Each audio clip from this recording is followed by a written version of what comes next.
तो पहलगाम आतंकी हमले की जानकारी लगते ही प्रधानमंत्री नरेंद्र मोदी सऊदी अरब से भारत के लिए रवाना हो गए हैं। अब से कुछ देर के बाद भारत पहुंच जाएंगे। पीएम मोदी दिल्ली पहुंचते ही सुरक्षा हालात की समीक्षा बैठक करने वाले हैं। कैबिनेट की सुरक्षा मामलों की समिति की बैठक प्रधानमंत्री मोदी लेंगे। सीसीएस बैठक के बाद कश्मीर घाटी जाएंगे पीएम मोदी।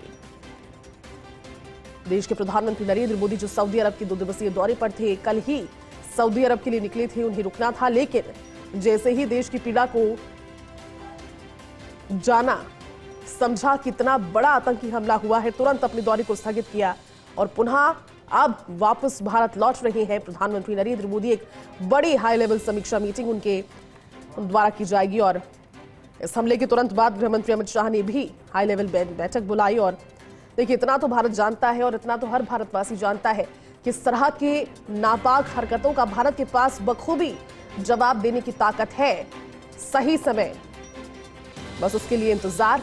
और प्रधानमंत्री नरेंद्र मोदी जब ये हाई लेवल समीक्षा बैठक लेंगे, उसके बाद सभी पूरे विश्व भर से कल जानकारी ये भी सामने आई थी कि अमेरिका के राष्ट्रपति डोनाल्ड ट्रंप की प्रधानमंत्री नरेंद्र मोदी से इस हमले के बाद फोन पर बातचीत हुई। हर कोई इसको कंडेम कर रहा है, हर कोई इसकी निंदा कर रहा है। डोनाल्ड ट्रंप ने पीएम मोदी से फोन पर बात की, पुतिन ने इस हमले की निंदा की और अब सभी शक्तिशाली देशों को सामने आते हुए पाकिस्तान के वो आका भी जो आतंक के आका है, थर थर कांप रहे होंगे।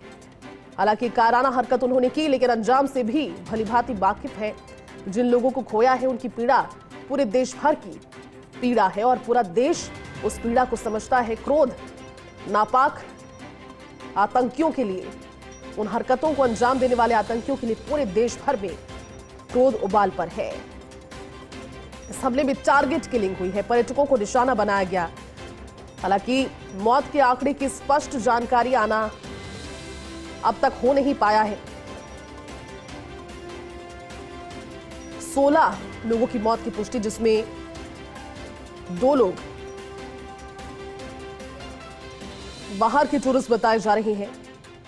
कई लोग इसमें गंभीर रूप से जख्मी हैं, जिन्हें शॉट डेड करने की कोशिश की गई।